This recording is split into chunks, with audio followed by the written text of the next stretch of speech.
What's up, everybody? Welcome back to Diehard Entrepreneur Stories. Today, my guest is a prominent real estate investor with a specialization in high-volume house flipping across the Florida Panhandle. From humble beginnings running a lawn care business, he grew into a seasoned investor, founding Cornerstone Properties of Northwest Florida in 2016. His ability to manage multiple profitable flips has made him a notable figure in this industry. And recently, he achieved close to $1 million profit on a single project while simultaneously handling 15 other projects. He is active in the real estate investor community as well, mentoring peers and sharing valuable lessons on scaling smartly with good strategy and resilience. He also has one of the most impactful stories of overcoming adversity and persevering as an entrepreneur as life happens and some really serious traumatic things were brought his way. Today, he's here to inspire you. Jansen, man, welcome to the podcast. Dude, thanks for having me. What an introduction. I was for a minute there. I'm like, who are you talking about? Oh, that's me. Okay.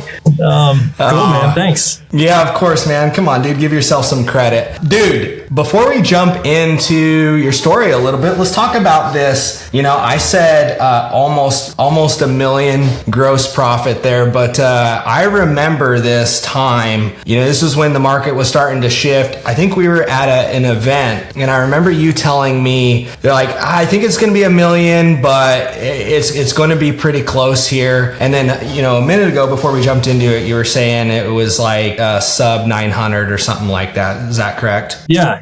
We ended up, gross profit was about 850 on that one. Yeah. And just to be clear for our audience, like we're talking luxury flip here. So I think you said, man, did you guys purchase it somewhere around like, we'll say roughly $1 million, put some money into it, sold it around like 3 million, something like that. Is that right? Yeah. We bought it for 1.2. We put about 600 in it and we sold it for about 3. Okay, cool. Yeah. And I know we'll jump into that a little bit more, but, so, you know, as I was introducing you and thinking back to this time, man, I remember, I don't know if I ever shared this with you, but we were at this event. You know, I had some experience at this point, but you know, not near like what you've had. And you're like talking about this, and I'm just like, dude, this guy's talking about like he might make $1 million on a flip, just like this is everyday life. And then further, I remember the proceeds hit. And dude, that was the first time. So a couple things. That was the first time I've seen over $1 million in a single bank account. But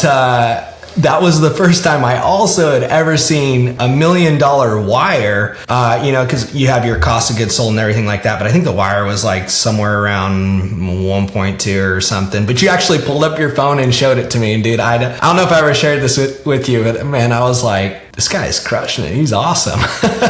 That's funny, man. I remember that. You know, it's funny. It was the first time I'd ever seen $1 million wire myself. Yeah. You know? And I remember being very nervous waiting on that money. Like it was hard. We were at Flip Hacking Live, I think, and in Orlando. That's right. And, that's where we were. Yeah. I was having a hard time focusing that day. Yeah, for sure. Oh, cool, man. All right, Jansen. Well, dude, can you give us, for our audience, give them a little bit of your background and really everything that led up to you becoming a real estate investor? You know, I know you have a really unique story, and I'd love for you to share that with our audience.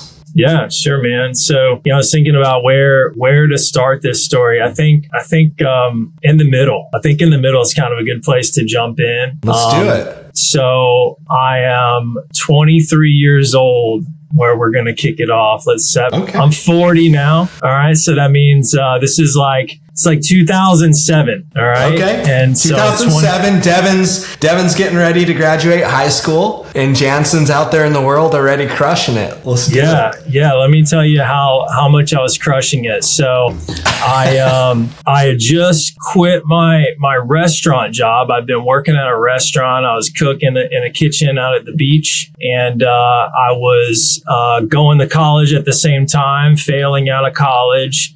Really just doing that because because I didn't know what else I was supposed to do. And, that kind of seemed to be everybody else is doing it kind of thing. Right. So I'm going to college, I'm failing out, and I was working at the beach, and I came to a place like, man, I can't keep working here. I can't keep living in this like bar and restaurant life, this nightlife. I've been in a lot of trouble over the previous few years. And so I finally make this decision. I'm going to quit, and I'm just going to get a regular job. But, nobody's going to hire me for any great job, right? I didn't have any experience. I didn't really have much to bring to the table. So this guy hires me for $11 an hour to start working in his landscaping business, just, cutting grass, pushing a lawnmower, running a weed eater. But it was Monday through Friday. It was kind of like an 8 to 5. And I was like, hey, I think that's what I need. So I jump into that. And after a few months, I absolutely hate it. I'm like, I'm ready to quit like the first week, but like I needed a job. And so I just kept pushing through. And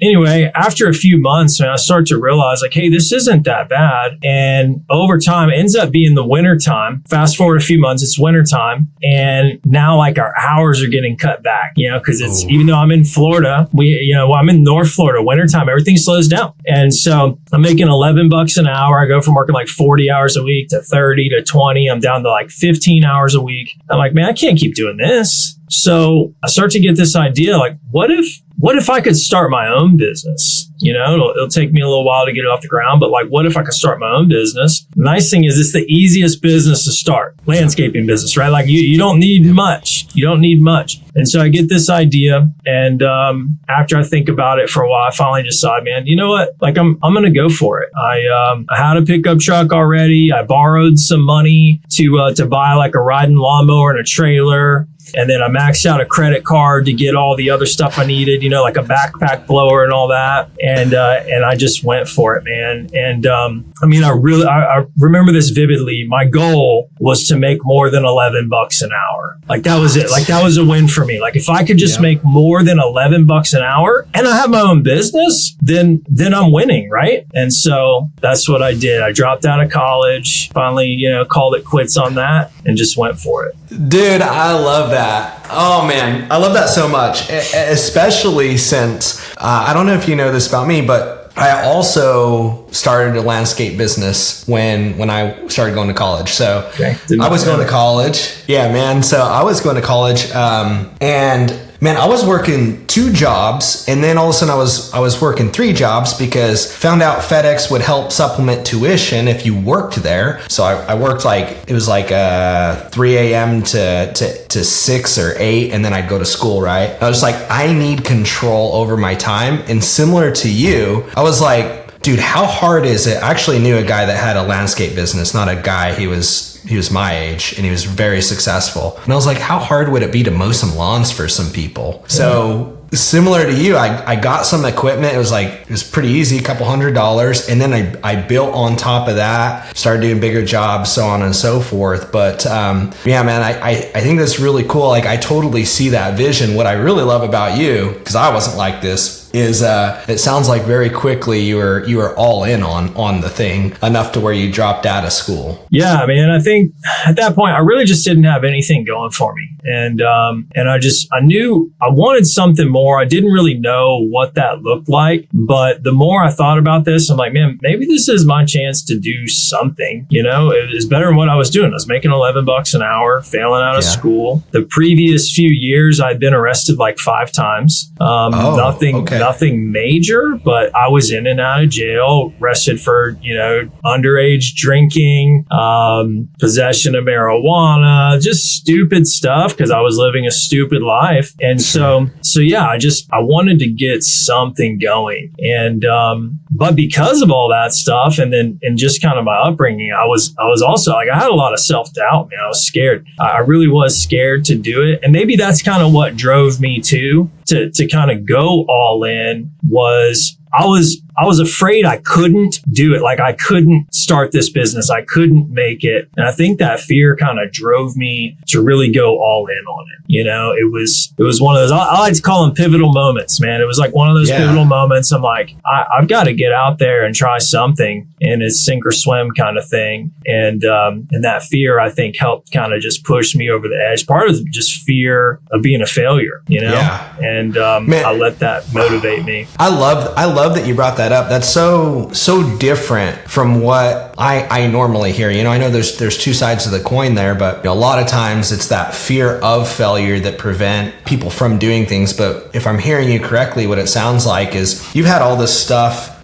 leading up to it, and this gone on, and like you had said, I didn't really have anything going for me, to the point where you're like, dude, I'm not a failure. I need to figure something out. And you let the fear of being a failure, sort of proving that you're a failure, drive you to this endeavor. I love that, man. That's so cool. Yeah. So I think like initially it was pain. Pain was the motivation. You know, I'm making $11 an hour, and I'm working 15 hours a week. Like this hurts. I can't keep doing this. Right. And that's what got me started. But then I think that fear is what kind of pushed me, or helped to push me like over the edge, where I was like, I'm just going to go all in on this. I love that, dude. I love it, man. Okay, cool. So picking up from there, man, tell me, continue on. Yeah. So I just hit the streets. I didn't know what to do. I didn't have a mentor at the time. I didn't have anybody to really look to other than the guy I'd been working for, you know? So I did kind of look at like how he had built his business. I was like, I think I could do something similar. And so,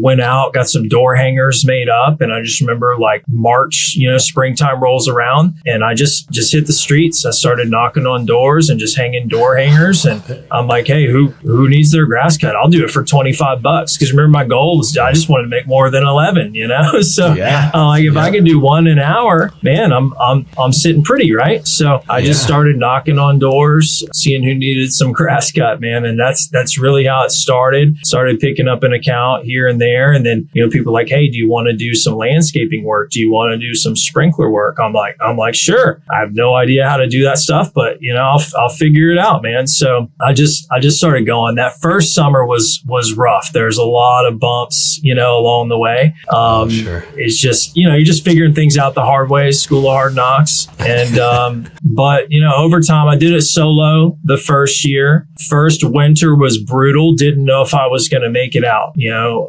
winter comes and the phone's not ringing and people aren't really looking for landscape. So I had a hard time that first year, especially. But then once I got around second year, I already had a little bit of a book of business built. I was able to start not from ground zero, right? And then I was able to build it up enough that second summer to where it started to turn into something. Dude, I love that. Quick question for you on that. I started my landscape company in Idaho. We have all 4 seasons, right? Now I live in Tennessee, slightly different. We don't really have much of a winter, probably similar to Florida if I had to guess. And so a lot of the landscape companies, you know, they have work trucks, and then they'll also have a plow. And usually, you know, right about September, October, you start getting a little bit of snow. And so most landscape companies, they'll be kind of cleaning up accounts, doing that last mowing, prepping, winterizing, and then the winter starts to come, and when you get a dump of snow, it's like you're checking the weather, it just dumps, and they'll have accounts where they're cleaning parking lots and other areas, and they'll just sort of, similar to like, you know, servicing a yard, they'll service that parking lot, you know, and they'll be out on the plows early morning, just getting everything cleared. But that's usually the transition for those landscape companies. But thinking about like Florida, what was sort of your plan? What did you do during that time? Yeah, so I didn't have much of a plan, but we don't have that. You know, we don't have snow. Yeah. They're really in the off season, it just kind of dies, and so you've got to hustle hard to really keep work consistent. So I focused on, you know, trying to do like landscape installs, mulch jobs, trimming jobs, things like that. But you know, a lot of that stuff was few and far between. A lot of people aren't really focused on that time of year. So So it was a struggle, and that actually kind of led me into some other things we'll get to in a minute. But yeah, that was a big challenge for me, was just getting through, because there's not much activity in the wintertime. Okay. Yeah, I could definitely see that. Awesome, man. Well, yeah. So what did that end up leading to then? So over, 1, 2, 3 years, I end up with a part-time worker, then a full-time worker, and things really start picking up. And, next thing you know, I've got 2 full-time guys. We're running a crew. We're starting to get contracts. I started focusing on getting like annual contracts. I figured that was my ticket to really, stay in, having some income, steady income year round. So I was blessed. I kind of had some contracts fall in my lap where, we took care of like some commercial properties year round. That helped a lot. And so next thing you know, I've got an actual business. It started with just this idea, and then I have an actual business going. And it took a few years, and it was a lot of blood, sweat, and tears, but it finally started turning into something. Along the way, I get married, we start having kids, and so then the motivation changes a bit, right? Like now I've got more purpose when it comes to this. It's not just about making more than $11 an hour. It's like, okay, I got to provide for my family. I've got to provide for my employees. And so I started taking things a lot more seriously then. So after, 4 or 5 years, we've built up a healthy business. It's steady. It's consistent. We've got good clients. I've got good guys working for me. And,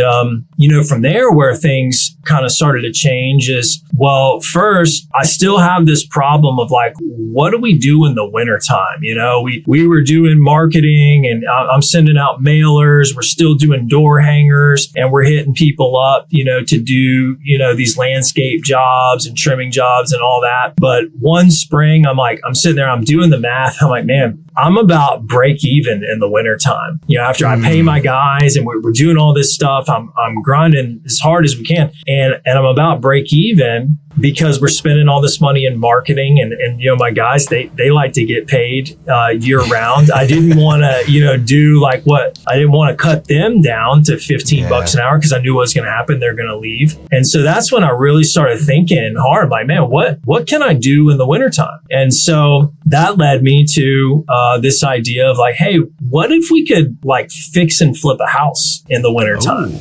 And I had a little bit, like I grew up in a construction background. My dad did construction.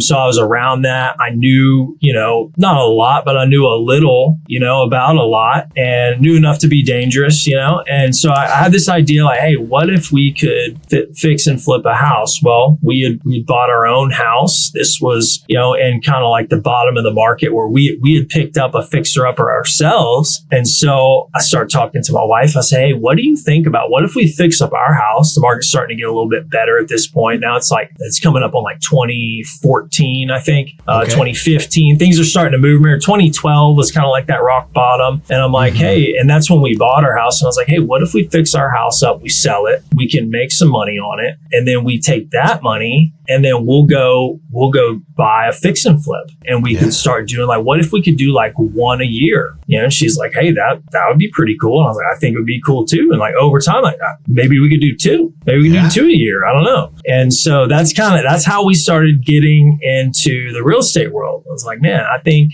I've got this opportunity where in the wintertime we're slow, and I could go plug into something like this. So that's how we ended up getting the idea to get started in real estate. Man, I love that. And it's so different from what I normally hear. A lot of people, which I get, yours comes out of necessity, but a lot of people that I interview, very similar to me when it comes to real estate, they start looking at, hey, I need to build some sort of passive income, or I need to build some sort of wealth. And then when they look around, they see, hey, a lot of people are doing real estate. Maybe I should do real estate. So I love that you're just like, man, what if I flip a house? Like I'm a pretty handy guy. Like I know some things. That's neat, man. I love it. So, okay. How quick from, hey, I think that we can do this, to like, let's get our house flipped. Let's take this money and let's put it into the next one. Yeah, so it happened fairly fast. Backing up just a little bit, one game changer for me was like, when you're doing landscaping, over time it's a lot of mindless work, right? Yeah. It's just a whole lot. I'm riding around on a lawnmower all day. I'm running an edger or weed eater all day, And so we've all got headphones in and we're listening to music and stuff all day, right? And my brother ends up telling me one day, he's like, hey, you ought to check out Audible.com. And I was like, what's that? He's like, it's audiobooks. I'm like, man, that sounds awful. That sounds, I don't read books, like that sounds like really boring, but it stuck in my head because over time, I mean, you're on like 8-10 hours a day. You're just listening to the same stuff all day, right. Just listening to music all day. I'm like, that's getting old. I'm like, you know what, maybe I'll check it out. Maybe I'll check this thing out. So I download this Audible app and I buy a book. So the first book I read, like a lot of people, was Rich Dad Poor Dad. And that was a game changer for me. I start really thinking differently after that book. Some of the early ones I read The E-Myth, if you're familiar with that one, Michael Gerber, that was a game changer for me. And, I had this idea of like, listening to books, and this sounds like so boring, but I didn't even know, I didn't know about business books. Like I didn't know this stuff was out there. I thought if you wanted to learn business, you got to go to like business school or something. And then I find out there's all these business books out there that have a wealth of information, And so I start listening to those. So I go from just listening to music all day on the lawnmower to now I'm listening to books, and dude, my mind just starts expanding big time. So next thing you know, like I've got a pretty expensive book habit and I'm listening to these books like over and over. And then I'm blowing my account up. Like I can't buy any more books because like I'm just, so then I go back and I start just listening to books I had listened to before and just re-listening to them. So anyway, so that was all happening along the way too. It really just started expanding my mind, helping me to see like what was possible. So then when I got this idea of, hey, maybe we could flip a house, I'm like, I could do this. I had a lot of confidence at that point, versus like going back to like when I first started my landscaping business, I had like next to no confidence. I'm like, I don't know if I can do this. I have no idea what I'm doing now. I'm like, hey, I've already started one business. It's doing okay. Right. And now like I've been learning so much. So I'm like, I can do this. So what ended up happening is after I talked to my wife, we start getting this game plan together.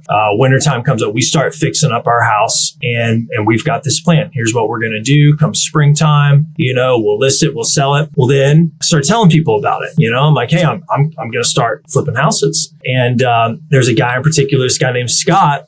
He's kind of a friend of the family and he worked at Lowe's. And so I'd be at Lowe's a lot. I'd see him at Lowe's. And there was some stuff going on like in his life to where like he had some health stuff going on and I cut his grass a few times for him and things like that. He lived in a neighborhood that we did a lot of work in. And so he would see me in there all the time. He would get my door hangers. He would see my yard signs. Like he saw me just like hustling and grinding and building this business up over a few years. And he was like a guy who was like always kind of rooting for me too. So it's cool. So like I'd see him at Lowe's and he'd be like, dude, how are things going? I'm like, they're going good. We're building this business. And then one day I see him, he's like, hey, what's new? I'm like, man, I'm going to start flipping houses. He's like, really? You're going to start flipping houses? I was like, yeah, dude, this is what we're going to do. And he's like, I'd like to hear more about that. I was like, well, cool. So then, I don't think much of it. Next time I see him, he's like, what's going on with the house flipping thing? I'm like, well, we started fixing up our house and here's where it's going. He's like, I want to talk to you about that one day. And I'm like, okay, like I don't know what he wants to talk about, but sure. I'm like, okay, well, let's talk. So we end up setting up time. We go meet at McDonald's one day, grab some lunch. And I'm thinking like maybe he's wanting to like partner up with me or something. And I'm not really interested in that. Like, but I'll go have lunch with him anyway. So we go have lunch, we sit down and we talk. And he says, hey, what if I told you I had some funds that I could loan to you? And I'm like, well, like what kind of funds are we talking about? And he's like, well, I've got about $400K that I can put to work. And I'm like, really? My mind is blown. I'm like, $400K. And he's like, yeah. And, I'd love to, be able to put it to work. He wants to make a return on it. And he also he wants to invest in me. And so it was kind of like this two-sided thing. And I was like, dude, that would be awesome. So right there, McDonald's, we come up with a little game plan. We write some stuff down on a McDonald's napkin and we say, let's do this. And that's really where Cornerstone Properties was born. It went from, maybe we could do one a year and maybe someday we could do two a year to, hey, there's an opportunity here that like maybe we could actually turn that into a business. And so that's kind of where it was born at McDonald's. That is wild. Thinking about that, I want to talk a little bit about the mindset of you deciding to take on that capital and everything like that, because, I'll talk to investors all the time. They flipped 1, 2, 3, 4, 5, 6 properties.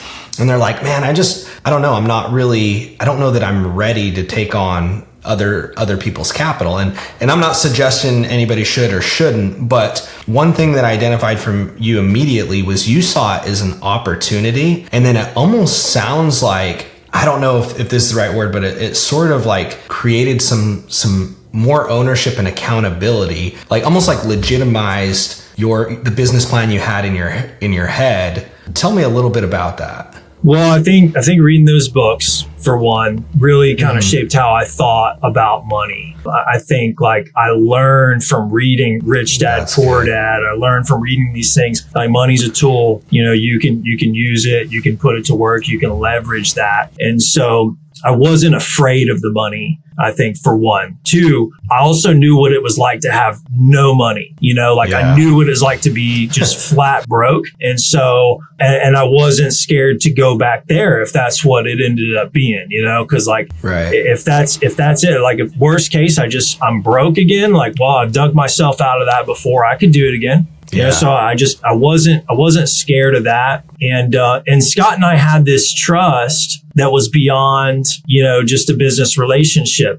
Like I trusted him because I knew the kind of dude he was. He trusted me. I think him trusting me and knowing me was actually big for me because like he had seen me like build this thing up from nothing. And so he had this confidence in me. And that actually was really powerful, that I had this person who believed in me. You know what I mean? Yep. So those were big factors for me. I'll tell you one of my issues though, and I learned this pretty quick, is I thought money was going to solve a lot of problems. I thought, hey, if I just had this, I got $400K, like that's all you need. That's all you need. And then you can just go, you can flip, a dozen houses or whatever. I thought the money was the biggest thing holding me back. That's why I was so focused on fixing and flipping my own house to get the money. Because I was like, that's what I need is money. And then next thing you know, I've got the money. Yeah. And then I realized that's the easy part, man.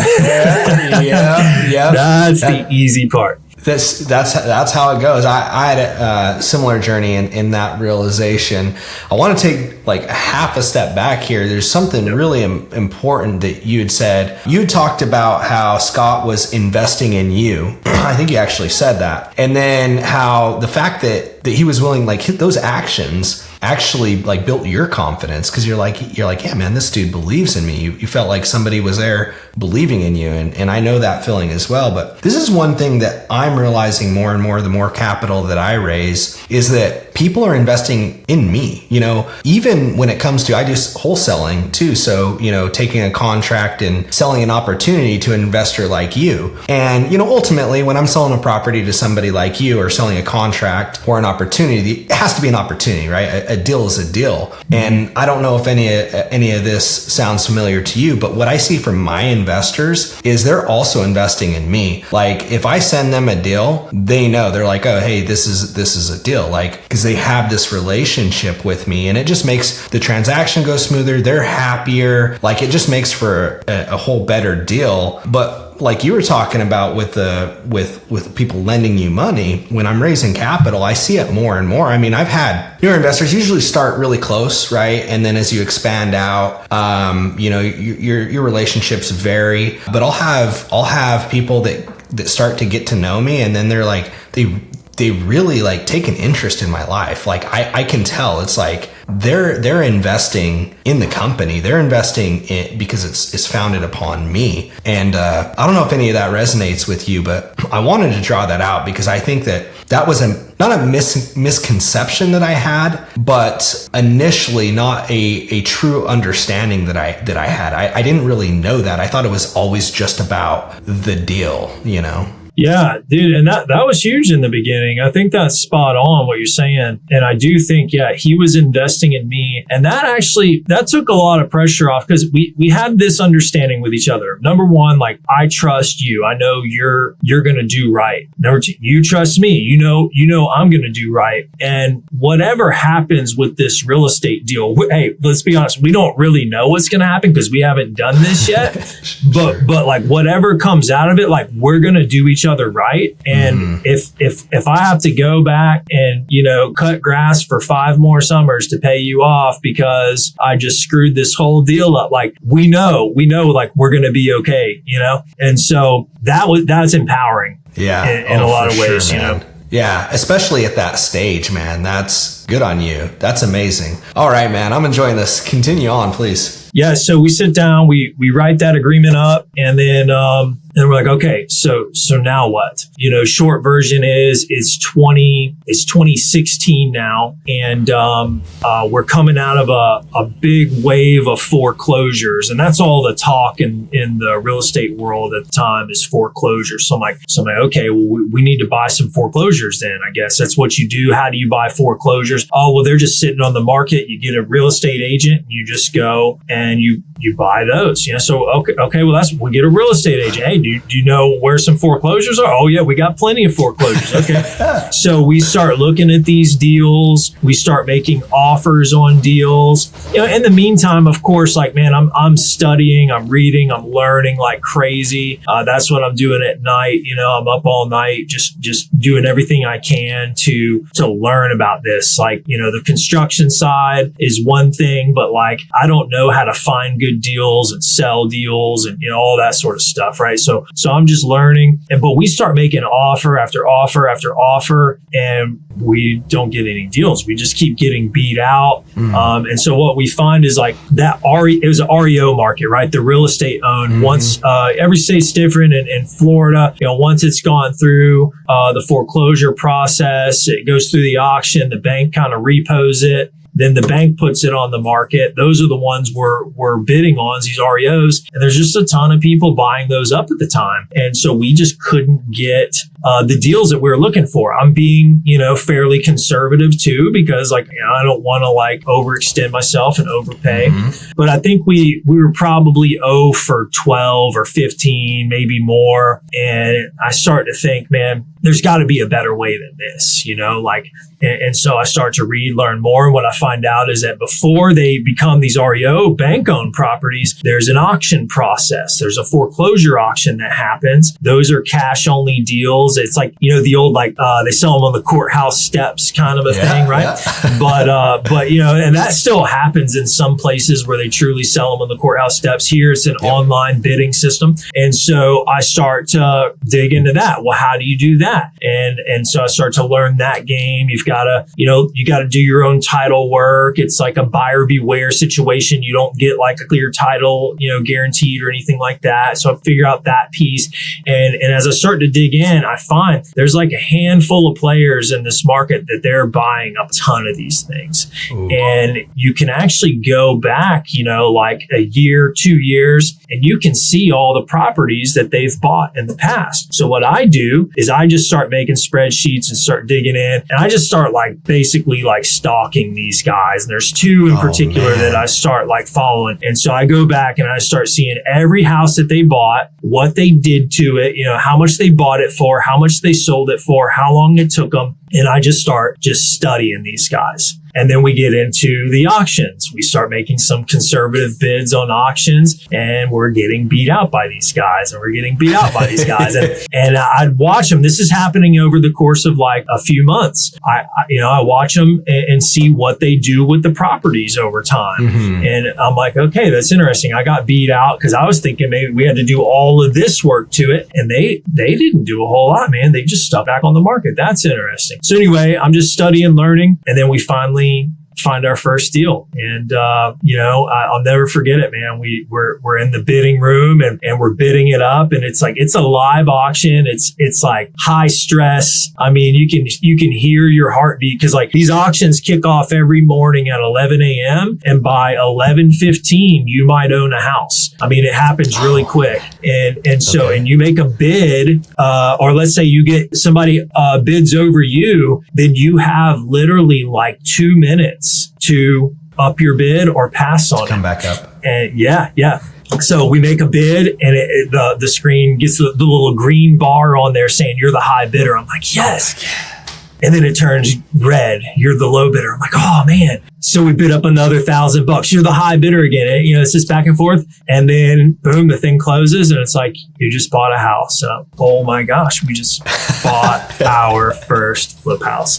And so that's how it started for me, was in the foreclosure auctions. In the first couple of years, that's how we built our business, was in those foreclosure auctions. So bought that house in Navarre, Florida. I'll never forget it, man. Bought it for $117,000, I believe. Put about 30 grand into it, did most of the work myself, sold it for 187. And by the time I paid him off, I paid the house, everything, I put 17 grand in my pocket. And I was like, this is where it's at. Biggest paycheck I'd ever made, Yeah. 17 grand. And then I love that. I'm like, okay, we need to do this again.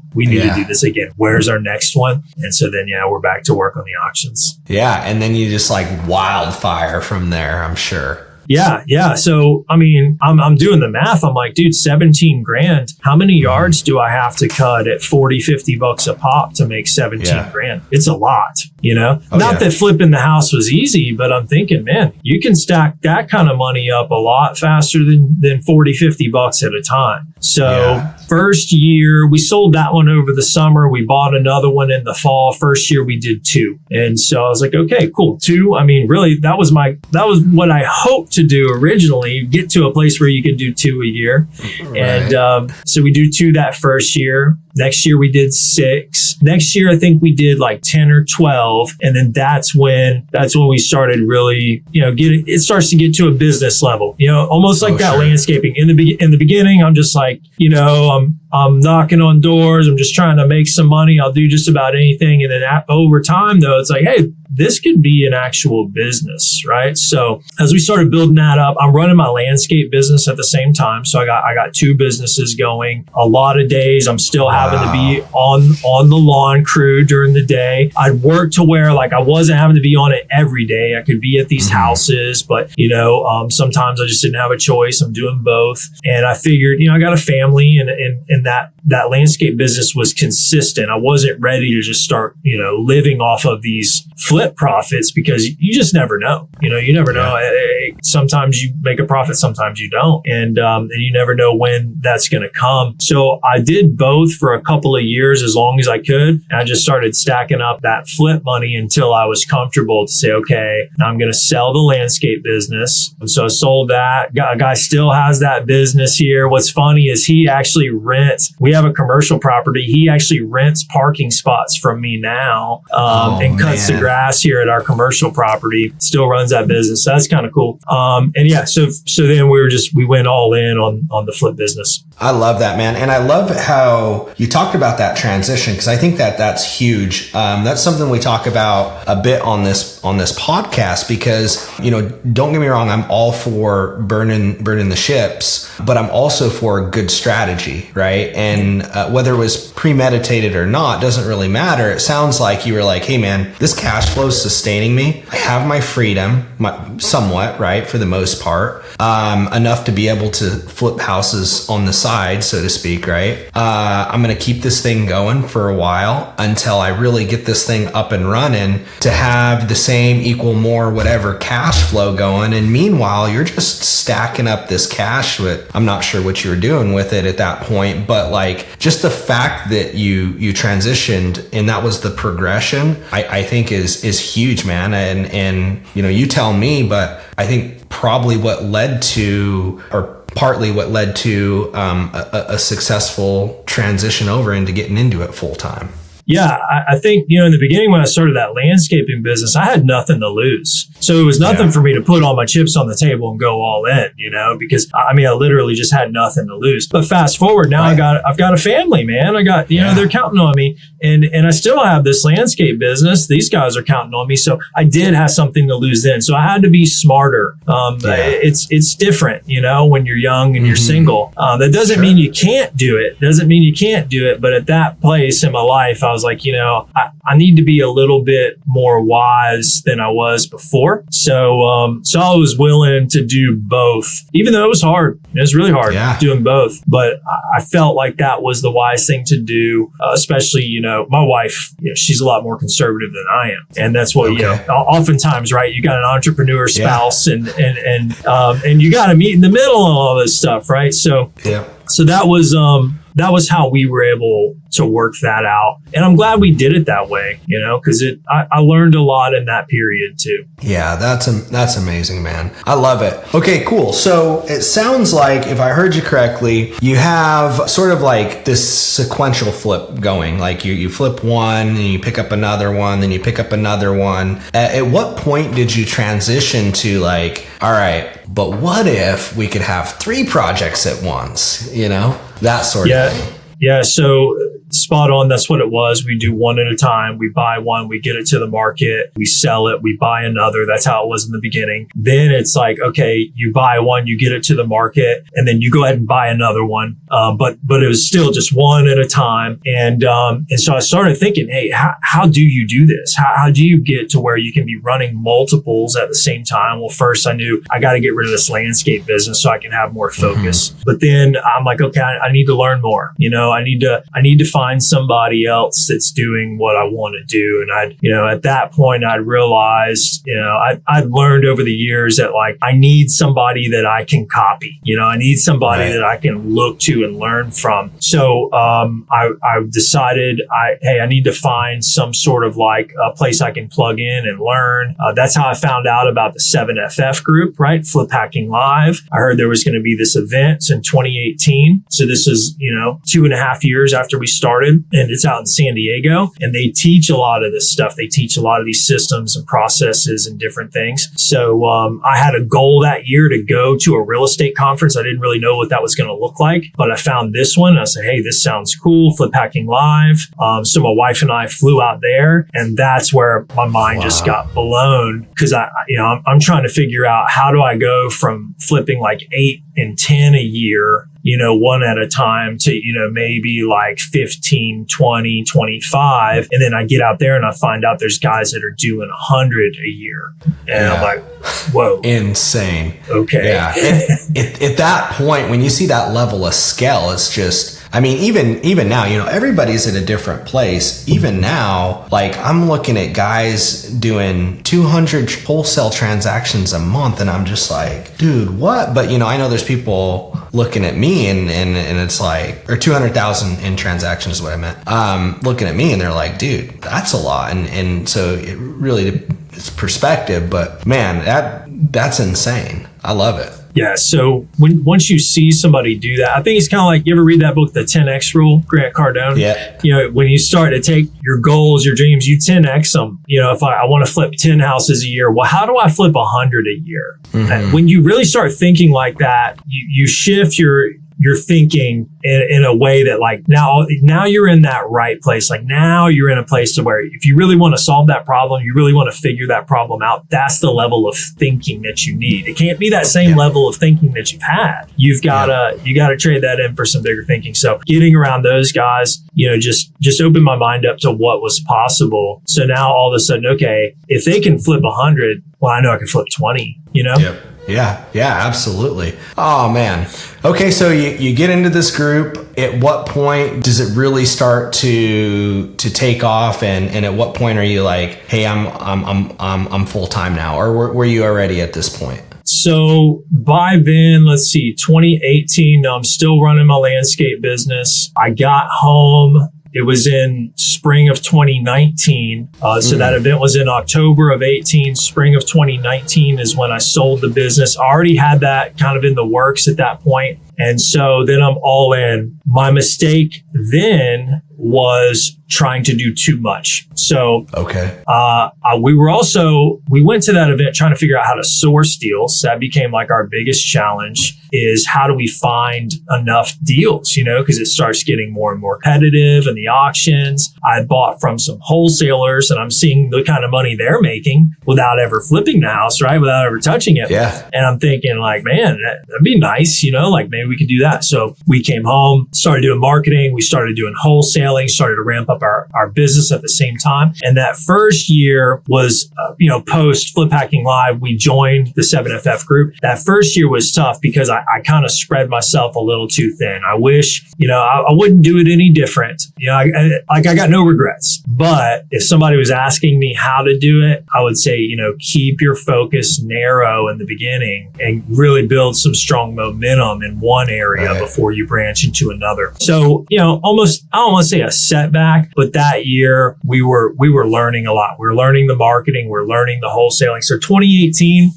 wasn't like a killer year for us, but that really we pushed through. We learned a lot that year. We figured some things out, and that really did set us up like in 2019 to really get some momentum going and start to turn it into something. Yeah, I love that. And yeah, I mean, sometimes kind of like what you pointed out, we got to take a couple steps back to sort of rebuild the foundation to be able to have something stable to build from, and continue to grow from there. And I think it's sort of, I don't know if it's been your experience, but for me, it kind of comes and goes in cycles because we're always learning different lessons. I've at different levels of growth, I've learned like, oh, well, hey, I should have built this foundation before I scaled that. Hey, I should have learned this skill before, I tried to go and teach somebody it or whatever. It just looks different, but I'm constantly learning lessons like that. Yeah, definitely. Okay, cool. So, man, we've talked about a lot of, your progression and growing and all that's happened in business and sort of externally. But I want to sort of pivot here and talk a little bit about the internal, because, I've heard you speak before. I've chatted with you about some of the things that you've persevered through in your personal life. Man, if you're willing, I'd love for you to sort of break that down, even if we got to take a step back and share some of that with the audience, because I think that really shows your determination. You can already tell that, man, you have some heart, but I think that you really get to see and it really puts into perspective all that you've done when you consider like, hey, also in the background, life's tough. We all go through things, but here's some of the things that you were going through. Yeah, man. So 2018, right? We joined Flip Hacking Live in October, and then 2019, we did well that year, but we were having some business struggles. And that's really where a lot of old stuff for me started to resurface. So, I told you about when I started the landscaping business, I got a lot of doubts I got a lot of self-doubt. But by the time I started the flipping business, I'm at this place now. I didn't have as much. I've got this confidence. I can go. And so I was ready for that. But then after getting plugged into 7FF, one of the issues I struggled with was being around all these people that I perceive as being on like a way higher level than me. And so what I start seeing, I start comparing myself to them. I'm like, Bill Allen, right? He runs the group, and I'm talking with him, and he's like, yeah, he's an engineer. He went to Georgia Tech. He's a Navy pilot, and he's doing all this stuff. And I'm talking with these guys who they went to good colleges, and they have these backgrounds of like, man, these guys are smart. These girls are smart. They've got all this success. They came from good families. They came from all this. I didn't come from any of that. And so one of the things I really started struggling with that year was that self-doubt again, man, and just in how I perceived myself. And I still, to this day, in a lot of ways, I still see myself as like who I was when I was young. And sometimes that's not necessarily a bad thing, but I started struggling. So mentally that year a lot. So going back to like my upbringing, I grew up here, same town that I operate in now is the same town I grew up in. And, like a lot of people, man, like we had a pretty dysfunctional family growing up. Like we bounced around a ton. My dad was, he was a Vietnam vet, had PTSD, and he just didn't, a lot of people struggle with that kind of stuff. Some people struggle well and some people don't, and he drank a ton and did a lot of drugs. And so like when we were growing up, my brother and I, we bounced around a lot. We lived in like from kindergarten till the time I graduated, we lived in like 13 different houses. We would live in houses with, no water at times, no electricity at times. We would live like we were constantly getting evicted. Like sometimes we live in a house for like a year or two. Sometimes we'd only live there for like 6 months. Sometimes we lived with grandma or, cousins, aunts, uncles, whatever. I remember riding the bus home one day, 5th grade, and we pull up in front of my house. I hadn't even really looked up, and this kid goes, "Hey, where are you guys moving to?" And I'm like, "We're not moving." He's like, "Well, why is that moving truck here?" And I'm like, "Oh, I don't know." So I get off the bus and I'm like, "Hey guys, what's going on?" They're like, "We're moving. We got to be out by 6 o'clock. Go pack your room up." And I was like, "Oh, okay." And so like, and this was like the drill, man. This was the drill. Yeah. Go pack everything up. Hey, where are we going? Well, we don't know yet. We're just gonna go. We're gonna put our stuff in storage, and we're gonna go stay with our cousins. And I'm like, "Okay, cool."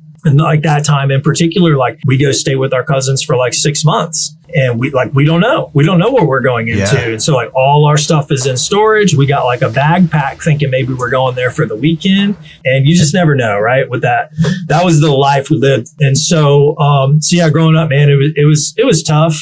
We live in a area that's like, there's a lot of folks that are doing well, like it's a good area. Like sure. I didn't see like anybody who seemed to be like me. I thought like, man, I guess we're the only ones who live like this. Everybody that I knew seemed to be just doing really well. But anyway, man, so fast forward, like come high school time, things just kind of continued to get worse with my dad. He's like what they called like manic depressant back then. I think they call it like bipolar now. He would just have like really high highs, really low lows. We go from, we're doing good. We've got a house and everything's great to like, rock bottom, and he doesn't want to get out of bed for a week, and so come like high school, I had an older brother. He graduated, he moved away. He's like, he just couldn't get, he just wanted to get out. Right. And so then it was just me. And that's when things got worse. When I was 16, started really just struggling with like, anxiety, depression. We lived in a house like one time for like 3 months with like no electricity. I was going to school, and we would just have to like hide all this stuff.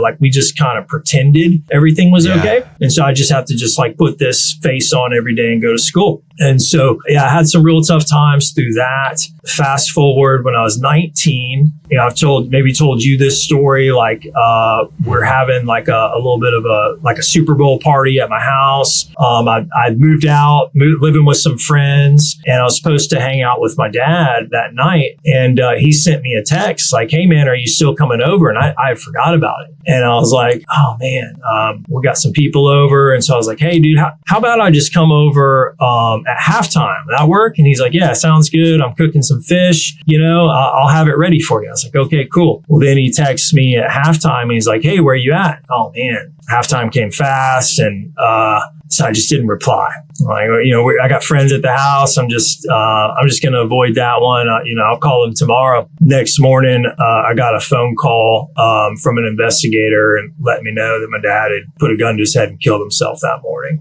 And so that's when I was 19, then really spiraled then, just really dark times. Yeah. I was already screwing up some, but then it got worse. So that's kind of like right in the middle of this season of like, I told you earlier, I got arrested 5 times, really just struggling, man, and just trying to find my way. Just didn't have any hope. Didn't know where life was going to take me. I just lived day by day. That's kind of how we grew up, man, was just living day by day. We didn't think much past that. And so that's the mentality I had really up until the point that I decided to start a landscaping business, And I think that's why my goals were so small. I just want to make more than $11 an hour. Yeah. You weren't asking for much, right? You're functioning sort of out of necessity. You're like, well, shoot, man, anything's sort of better than this. I totally get that. And I didn't see myself. I'm like, I'm not the type of guy that's going to go like do much more than that. You know, if I could just like have a job and pay my bills and like maybe have a house someday or something, like, I mean, what else could you ask for? What more could you ask for, you know? Yeah, man, Jansen, I appreciate you sharing that. That's really impactful. I've heard it a few times and, still emotionally moves me, dude. So thank you so much for sharing that. Yeah. You know, all that, your upbringing, you know, seeing your dad struggle, go through all that, and then that climactic event there. How, and even you've said it a couple times, it was sort of this story you're telling yourself about who you are, who Jansen McLendon is, and comparing himself to the Bill Allens and the Mike Simmons. And, you know, what changed? How did you shift that? And how were you able to, you know, rise from the ashes? What do you think were like the biggest things? I think one of the biggest things was having kids. Once, you know, I got married, I have 2 boys. Okay. I'm like, wow, 2 boys. It's a lot like me and my brother growing up, you know? And so just wanting more for them. Yeah. Is what it started with, you know, just wanting more for them, seeing, you know, like what kind of an impact a dad can have, and knowing that, man, I've got a lot of influence on these boys, you know, and I better do a good job with this, you know? So I think that's one of the biggest things, man. It's just, I think it's just having a purpose that's bigger than you. It's just got to be bigger than you. When you have a purpose that's not about you, it's about something bigger, that can really fuel you, you know, that can really drive you to be able to do things that you didn't think were possible before, you know, because all of a sudden, you know, it's not like, it's more of like for one, I think it's a responsibility, you know, like it's my duty to do this, you know, and I think that duty of being a dad, you know, that drives a lot of us, right? Like it does. Absolutely. So I think that responsibility there. And then just knowing like when it comes to my role as dad, my job as dad, like also, man, it's like failure's not an option, you know? Failure's not an option. Like I only get like one shot at this dad thing. You only get, just get 18 years, 18 summers with these kids. And so that is what drives me a lot to this day. And, you know, just through them, man, just seeing like, I started thinking this was probably, I've got a 13-year-old and a 10-year-old now. It's probably about 10 years ago when I started really thinking differently. Like, it starts out, hey, you just want to like impact your kids, help them to have a better life than you had, you know, that sort of thing. But then I started thinking bigger, man, because, you know, what about their kids? What about their grandkids? And I started thinking, I got this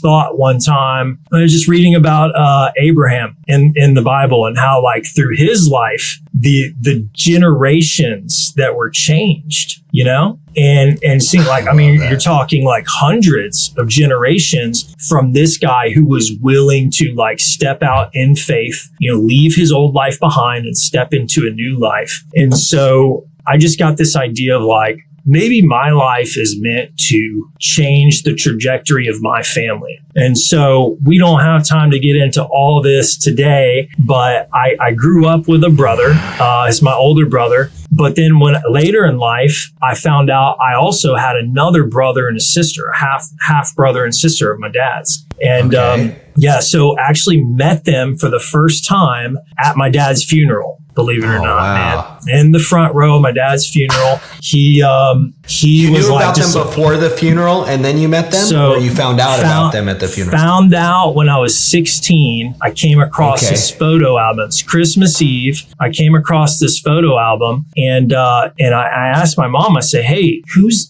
this?" Because it's this baby picture, and it looks just like my dad. I'd seen baby pictures of my dad, but I could tell it's not from the 50s. And so I'm like, something's not adding up here. I'm like, "Hey, who's this?" And she's like, "You don't know who that is?" I'm like, "I do not." She said, "That's your brother." I'm like, "That's not my brother." She's like, "Actually, you have a brother and a sister. We never told you about that." I'm like, "No, you never told me about that." Like, what do you mean? Like, how do you not know if you told me about it? You know, like it blew my mind. blew my mind. But we just never talked about it after that. And it was the same year that it was literally like, so that was Christmas Eve. The day after Christmas, our power gets turned off and stays off for 3 months. That was that same time period. So like, we just never bring that up again. I'm back to it's survival mode, and so we just never talk about it again. Well, I'm on my way to my dad's funeral and I get a phone call from my mom. She says, "Hey, your brother and sister are here." I'm like, you gotta be kidding me, man. And dude, I'll never forget it. So I met him in the front row of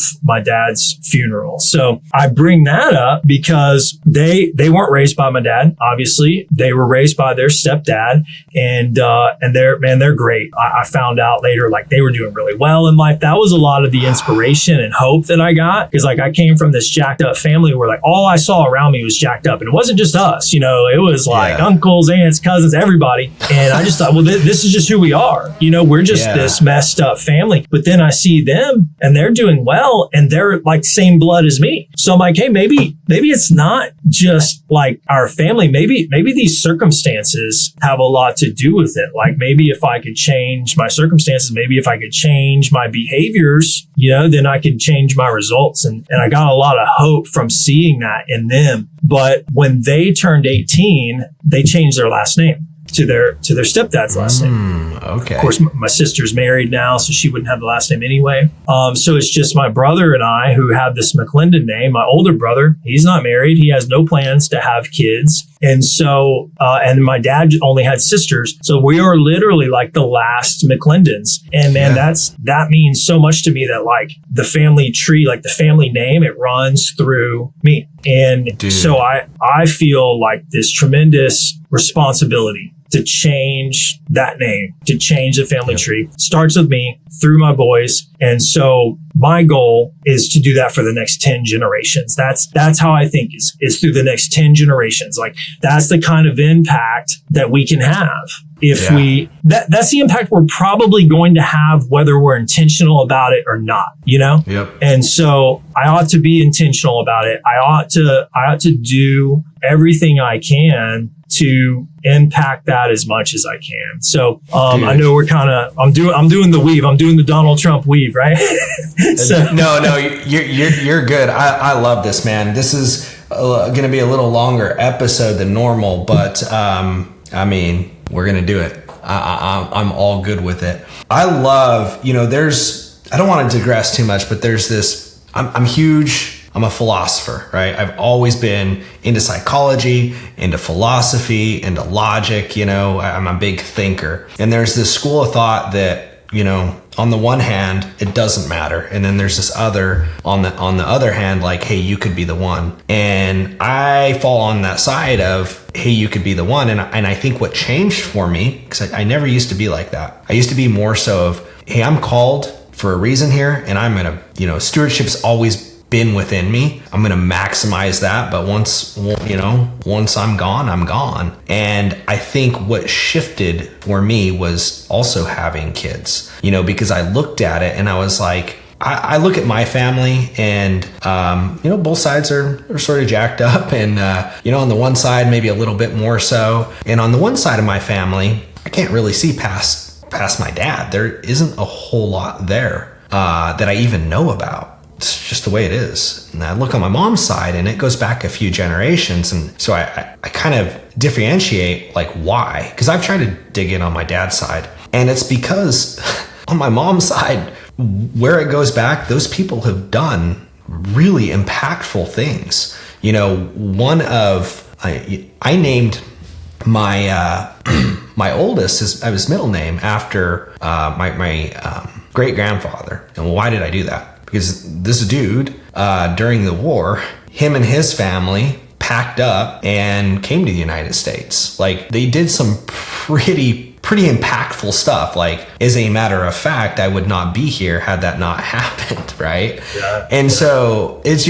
I'm relating it to myself, but as you're talking, I'm just thinking like, dude, you're right. You could be the one that that you're looking second, third, fourth order effects, like generations down. I mean, we have this whole pattern of in cycles of, things getting really strong, and then because of that, things getting weak, and then weak men dying off. But it doesn't have to be like that. And you can impact that. And that's what I hear in you. And that's extremely inspiring. All right, man. So as you're flipping, as you're building this company, you see yourself in a different light. You're growing, you're shifting, you're changing. A different sort of adversity now hits you. And now, even up to present day, I know you've been going through some really, really big challenges, man. So a lot of adversity. I'd love for you to share some of that, give a little bit of the background and how you're dealing with that, leading up to, I know there was a real specific event that hit you hard recently. If you'd share some of that too, man.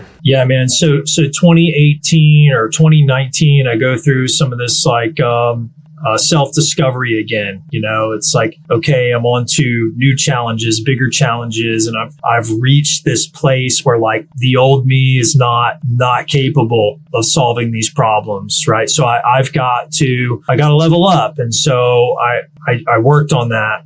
We get to a place 2020 where, then we're in the middle of COVID. And of course, we all have some challenges in real estate for a period then. But post-COVID, we come out way better than we thought we were going to. And the real estate market starts booming. And man, now all of a sudden, like business is good. Business is good. We're cranking. Life is good. So like end of 2020, 2021, I mean, we're killing it. And things are going really well in our business, just really gaining some momentum. So, and for me, like life is as good as it's ever been. It's August 2021, we've got this family vacation planned. And I know you've heard this story before, right? So I got the kids, my wife, we're with another family on vacation. And all of a sudden, my two boys are as healthy as can be, but my youngest one, he starts to have some issues, like some struggles with walking, some struggles with talking. And it's just out of nowhere. Like, man, what's going on? We end up back home in the ER, cut our vacation short. They can't figure anything out what's going on. So we end up having to travel over to a different hospital, go see some specialists. And then my youngest son ends up getting diagnosed with Myasthenia Gravis, which is like a neuromuscular disease. And so then boom, all of a sudden, like my life is just turned upside down again. And so, but, with everything I had been through up to this point, I know like, man, this stuff has shaped me. It's prepared me for this. And I know that like all that stuff that I've been through was meant for something.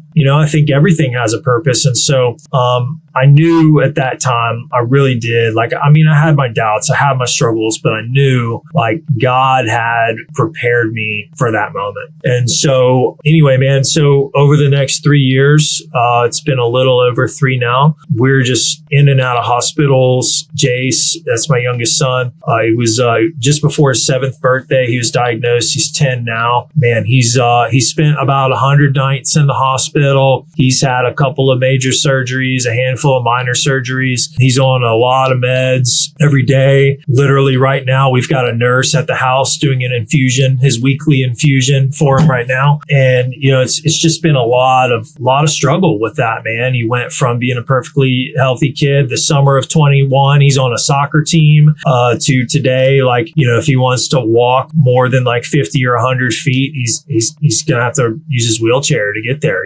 So just a ton of challenges with that. So, I mean, that has kind of brought me, I feel, man, to this next level. I don't know what this is preparing me for. But I know I saw some major growth in my life when I started that landscaping business and started, getting out and building that up. And then, when I became a dad, then when I started my flipping business, but man, in the last 3 years, it's been huge. It's been huge. The change that's happened in my life. And so it's been tough. It's been really tough. There's been a lot of days where I got a lot of doubt, where I got a lot of struggle, a lot of anger. And some days where I'm like, man, I don't know how long I can keep juggling all this and holding all this up. But I've learned a ton through that process. And I think it really just all ties in with everything we've talked about up to this point, man. Just having that purpose. number one, man. Just having that purpose as your foundation of what drives you, knowing that, it's my job as dad to be like that trailblazer for my kids. Yeah. And for their kids. No, I love that. I was just going to say, and I'm really realizing this as you speak. It sounds like you've always been looking, you've always been searching for that purpose, and you found it. You even right now in telling the story, you're saying like, I was looking back and God was preparing me through all these things that led up to even just this situation with Jace. God was preparing me for this. And you see the purpose, like even looking back into the past. And it just reminds me that, a lot of people are looking or wanting things and they're not searching for them. Like to find something, you first got to seek it out. And it kind of hits me where it's like, man, step one is just searching, just looking for it, just asking like, where is it? And, the rest will ensue from there. So that was my thought. Yeah. So, hindsight's 2020. I don't know what the future holds, but like I can look back on my life and I can see where things have lined up in a way, that like I couldn't have written that story. Like it's not the way it all happened. It had to have happened for a purpose. And so looking back, I can see that. So if I can look back and I can see that, then I can also know that where I stand now and that where I'm going, that those things are going to also be working out. And so it's A, B, C, D, always be connecting the dots, man. And so I'm looking for that now because I've seen it happen in my life where things have lined up, from that lunch meeting at McDonald's, to that in the front row of my dad's funeral where I meet my brother and sister, to, that the day I decided to quit my job and go work for $11 an hour cutting grass, man, like all that stuff had a major role into like where I am now. So I can have faith that stuff is being worked out even today and it will be tomorrow. And so having that perspective, it changes everything. It really does. And it helps you to just get through that stuff that some days you don't feel like you can get through. You don't feel equipped for or whatever. It helps you because that like the pain that you're experiencing today, the struggle that you're experiencing today, it's happening for a reason. It's making you stronger. It's making those around you stronger. And it's about something bigger than you. And so I can endure this a little longer. I can push through this a little longer. I can get through today because I know there's a plan for tomorrow. I love that. Jansen, my question for you would be, when I think about faith, I know how you and I think about our faith, but quite simply, I think that faith is huge. Like obviously I'm a Christian, you're a Christian. Yep. We have our faith and I'm all in on that. So I think, everybody should believe the way that I believe. Like obviously it goes without saying, but when it comes to faith as it is, it's believing in something you can't see, right?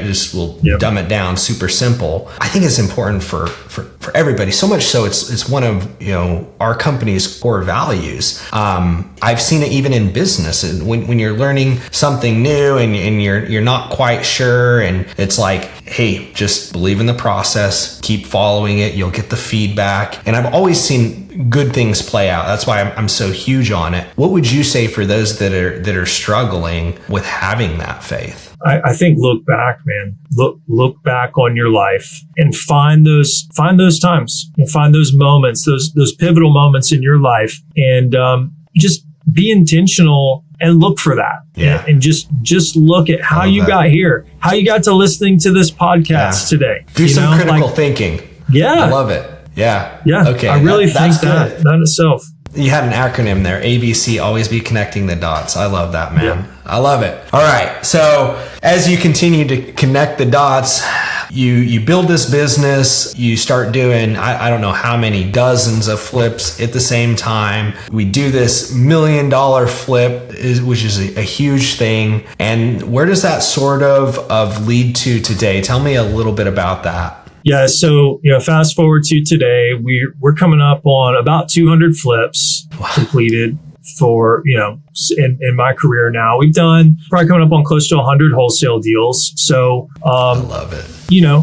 We're not doing the most, but we've done a lot at this point, a lot more than I ever thought was possible. And I think, you and I talked the other day about like this hero's journey, right? That these phases that we go through. And I think the thing with the hero's journey is it's not, there's no end point, right? It's just, you're continually just going around and going around and going around, so as we're working through all this, I've built a company. I've got a team underneath me now. I'm not doing all the stuff myself anymore. That enabled me really to be able to step out, be with Jace, be with my family. I spent a lot of time myself in the hospital, which has been, a huge blessing, man. Last summer, Jace was in there for like 28 days in a row.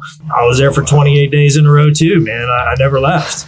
And so I'm just thankful, for those opportunities. That's pushed me to be a better leader, all kinds of things, man. It's just really pushed me out of my comfort zone. So that's been really cool. So still just lots of like growth opportunities there. And, I don't know where things are headed necessarily with our company. I don't know where things are headed with Jace right now. I don't really know any of that stuff, but I know that like every day I'm being put in places where, for whatever reason I'm meant to be. I have an opportunity to make an impact, and there's a plan and a purpose for it that I probably don't understand, that probably never will, but it's there. And so I'll share this story with you. Just this was just a couple months ago. I get a phone call from this guy Paul. I know he's a realtor, and Paul says, "Hey man, I got this house. Want to see if you'd be interested in it." I said, "All right, sure, yeah, let's check it out." So he tells me a little bit about it. I said, "Man, it sounds like it's right up my alley." We plan to meet, the next day over there, meet with the lady. He tells me a little bit about the lady's situation. Her husband had just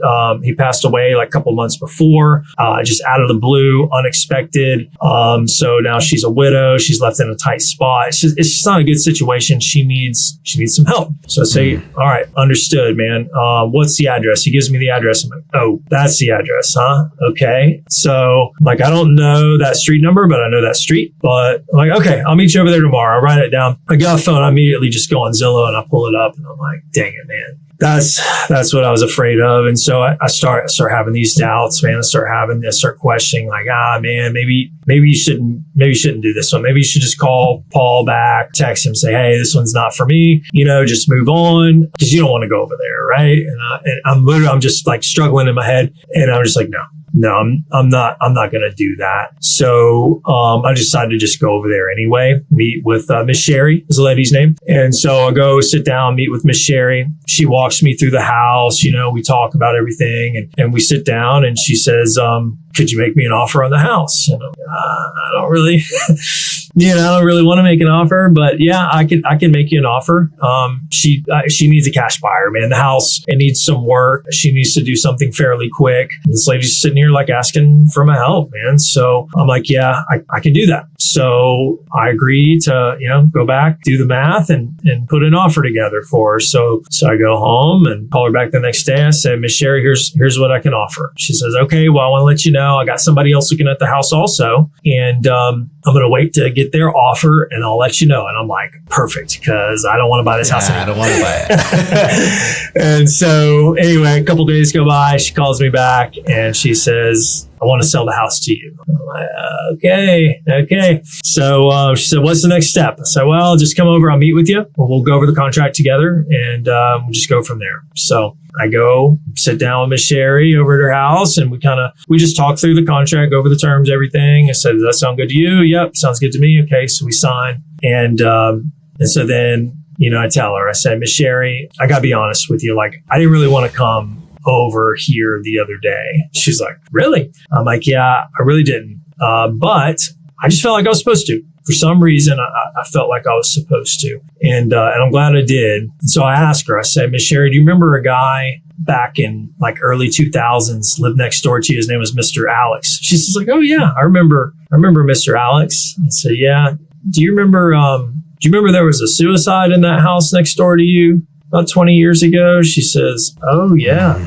yeah, I remember that. I said, well, I didn't want to tell you this before, but I didn't want it to influence her decision. Like I wanted, if she's going to sell the house to me, like I wanted her to, make that decision on her own. Wanted to happen. But I said, that was my dad. That was my dad who killed himself in that house next door. And she just, she couldn't believe it. Her eyes get real big, and I'm like, I don't know how all this stuff works, but for some reason, I think I was just put here to encourage you, that everything's going to be okay, that everything's going to work out. And I've just seen it in my own life that God can take something like really, really ugly, man, and he can turn it into something really, really cool. And so we just talked a little bit about that for a minute, she and I. And it was cool, man, because I'd seen her just really struggling. She's just really in like a mental fog. It was a shock. Her husband had died. She's depressed. She's going through all these things that I've been through myself before. Not the same, but similar. And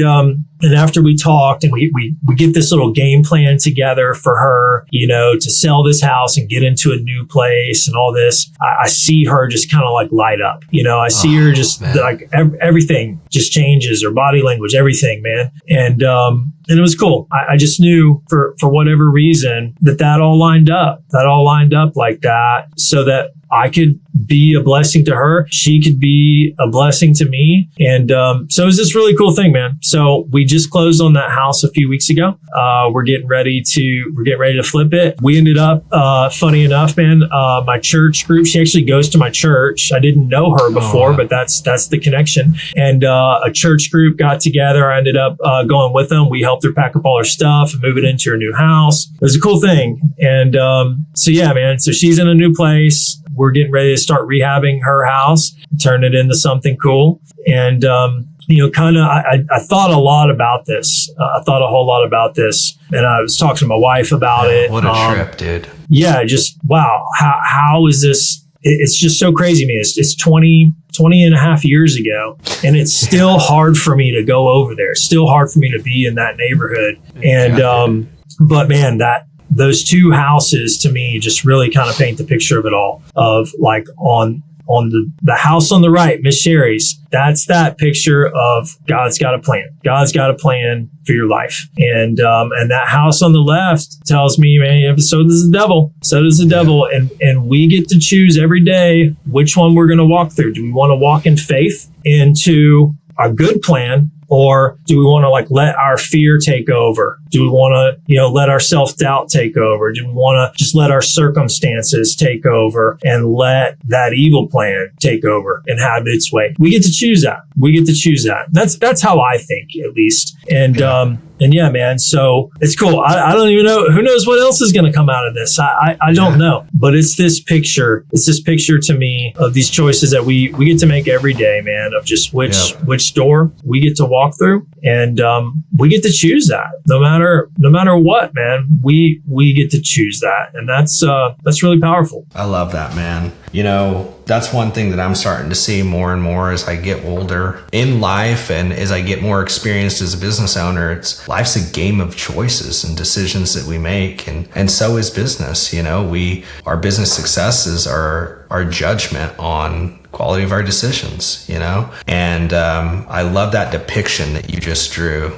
We got the house on the right. You walk by faith, face your fears, walk in faith. You got that house on the left, man. I love it, dude. Jansen, on that note, we're going to wrap this thing up. Thank you so much for coming on, man. Where can our audience find out more about you, connect with you, that sort of thing? Man, best place, you can find me on Facebook, Jansen McLendon. That's about the only place I think you could find me. But yeah, connect with me on there, man. I'd love to. I love that, dude. All right, you heard it. Facebook, Jansen McLendon. How do you spell your last name? We'll have it in the show notes. McLendon. Is that correct? That's it, man.